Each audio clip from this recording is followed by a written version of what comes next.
हरे कृष्णा। ओम अज्ञानतिमिरन्धस्य ज्ञानाञ्जनशलाकया चक्षुरुन्मिलितं येन तस्मै श्रीगुरवे नमः।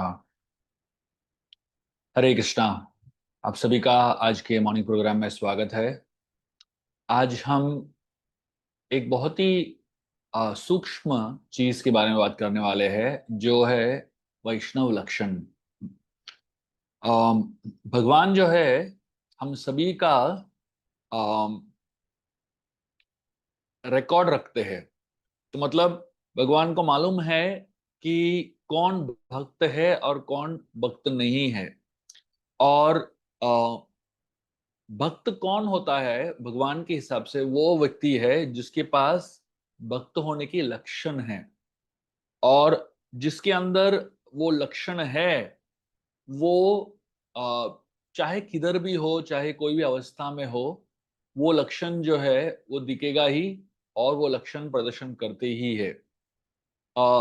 ये लक्षण क्या होता है, भक्त का लक्षण क्या होता है, और भक्त को पहचानेंगे कैसे, और भगवान भक्त को कैसे पहचानते हैं, उसके बारे में एक छोटी सी कहानी है। वो हम सुनेंगे ध्यान से, और उस कहानी से हम सीखने की कोशिश करेंगे कि हम अपने जीवन में कैसे भक्त होने का लक्षण दिखा सकते हैं, और हमारे जीवन में हम परख कैसे सकते हैं कि हम सही में भक्त है कि नहीं। एक बार एक स्त्री थी जिसका नाम था अ, सिन्नी आलम। ये ये जो स्त्री थी, ये बहुत ही महान भक्त थी। और वो एक बड़े आचार्य के पास गई थी, और उनका दर्शन करने के लिए गई थी। और जब ये आचार्य के सामने वो अपना दंडवत करती है, नतमस्तक होती है, तो ये आचार्य जो है उनको बहुत ही प्रेम से देखते हैं और उनको पूछते हैं कि आप कौन से गांव से आए हो। तो तुरंत उसने अपना गांव का नाम बताया, और उसके साथ साथ ये बताया कि ये गांव में ये आचार्य ने जन्म लिया है। तो उन्होंने ये नहीं कहा ये मेरा गांव है, उन्होंने अपना गांव का नाम बताया, और उसके साथ साथ ये बताया ये वो गांव है जहां ये आचार्य ने जन्म लिया है। और वो जो जो गुरु है उन्होंने जब सुना, वो बहुत ही प्रसन्न हो गए, क्योंकि हमारा शरीर जो है सिर्फ हमारा शरीर नहीं है, उस स्थान से भी कनेक्टेड है जहां पे हम जन्म लेते हैं। तो हम कोई भी स्थान से चाहे जन्म क्यों न ले, उस स्थान में कोई ना कोई महान भक्त, महान आचार्य पैदा हुए ही है। आप चाहे कोई भी भारत का शहर ले लो, वहां पे कोई ना कोई महान व्यक्ति पैदा हुआ ही है। तो वहां पे तो उस गांव का नाम जो है उस महान भक्त के साथ जुड़ जाता है हमेशा।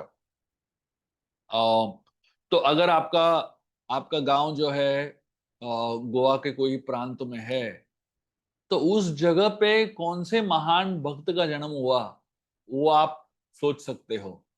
आपका जन्म चाहे पंजाब के कोई कोने में हुआ हो, उस क्षेत्र में कोई महान आचार्य का जन्म हुआ हो, आपका जन्म कोई तमिलनाडु के क्षेत्र में हुआ हो, तो वहां पे कौन आप महान आचार्य है जिनका जन्म वहां पे हुआ है। तो उस तरीके से तो आपके बर्थ प्लेस का कनेक्शन जो है कोई महान आचार्य के साथ कनेक्ट करते हैं। तो उसके बाद उन्होंने पूछा उनको कि आपका कुल कौन सा है।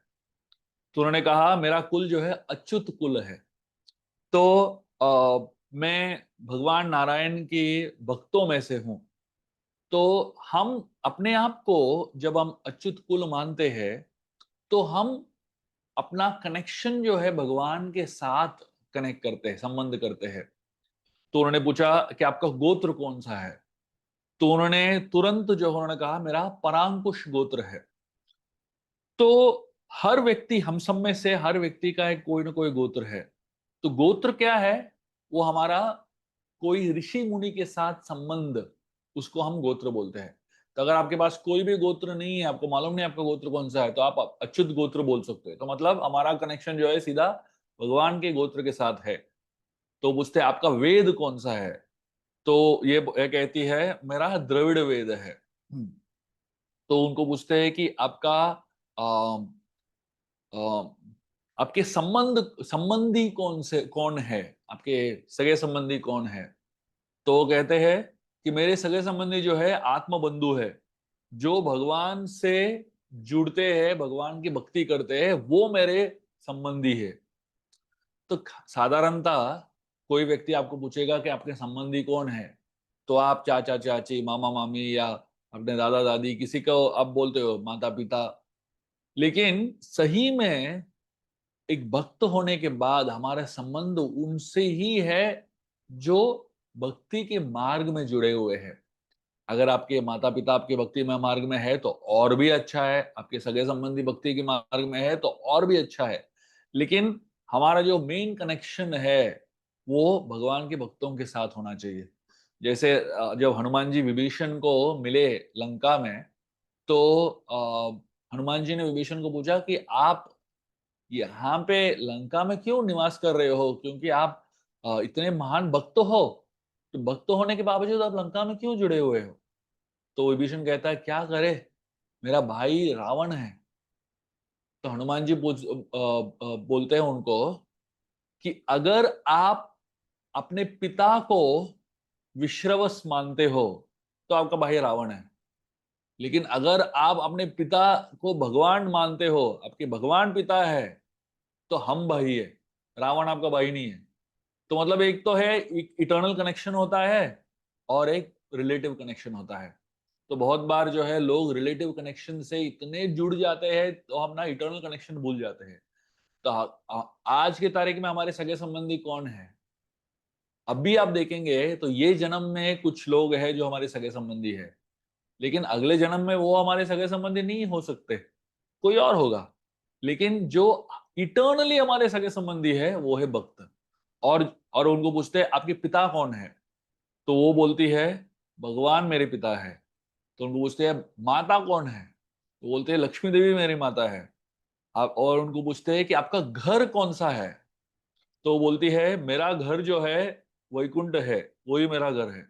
और उनको पूछते हैं कि आपका प्रोफेशन क्या है, आप क्या करते हो जीवन में, तो बोलती है मेरा एक ही काम है, भगवत कैंकर्यम, भगवान की भक्ति करना, यही मेरा काम है। और उनको पूछते हैं कि आपका पोजीशन क्या है, मतलब आप कोई भी काम करते हो थोड़ा एक पोजीशन होता है ना, किसी को मैनेजर, किसी को असिस्टेंट मैनेजर, किसी को सीईओ, अलग अलग पोजीशंस मिलता है। तो बोलती है कि मेरा पोजीशन है कि मैं पंचोपाय का पालन करती हूँ। पंचोपाय क्या होता है? 5 चीजें जो हर भक्त को पालन करना चाहिए। एक है आचार्य निष्ठा, दूसरा है अकर्म, तीसरा है ज्ञान, चौथा है भक्ति, और पांचवा है आचार्य का शरण लेना। तो ये सब जो है अब मेरा पोजीशन है। तो मतलब अल्टीमेटली हमारा पोजीशन क्या है? हम भक्ति की शरण लेते हैं, भगवान की शरण लेते हैं और गुरु की शरण लेते हैं, ये हमारा पोजीशन है। और वो पूछते हैं अंत में, वो गुरु उनको पूछते हैं कि आपका प्रार्थना क्या है। तो ये औरत जो है हाथ जोड़ती है और बोलती है मेरा एक ही प्रार्थना है कि हमेशा मैं भक्त और भगवान की सेवा करती रहूं। तो उसके बाद आचार्य कहते हैं अभी मुझे समझ में आ गया कि आप कौन हैं। अभी पहली बार मिल रहे हैं, लेकिन पूरा का पूरा कुंडली खुल गया है। तो हम सब लोग जो है भगवान से इस तरह से कनेक्टेड है।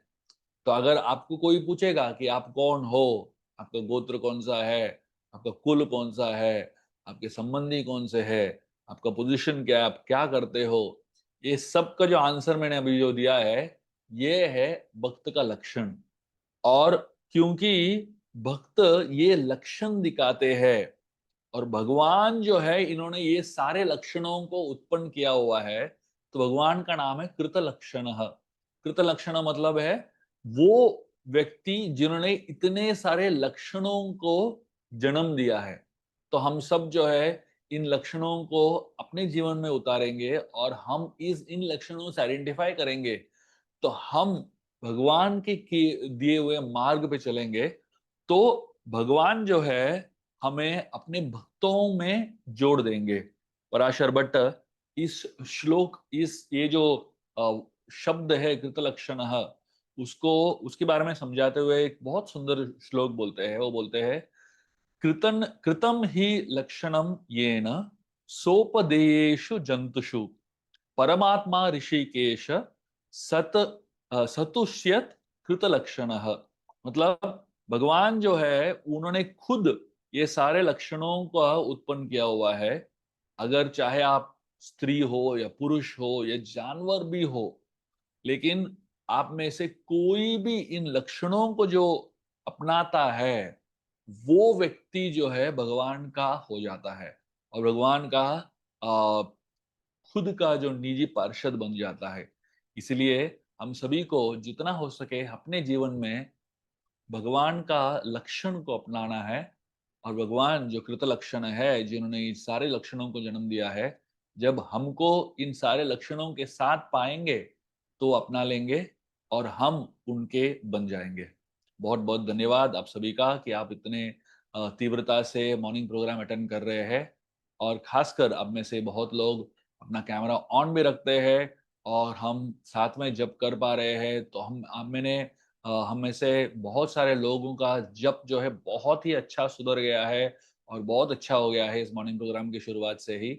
तो आप सभी का बहुत धन्यवाद कि आप लगातार और हर दिन आ रहे हैं और हमारा यही कोशिश है कि ज़्यादा से ज़्यादा आपको प्रेरणा दे और आपके भक्तिमय जीवन में आपकी सहायता करे। बहुत-बहुत धन्यवाद। हरे कृष्णा।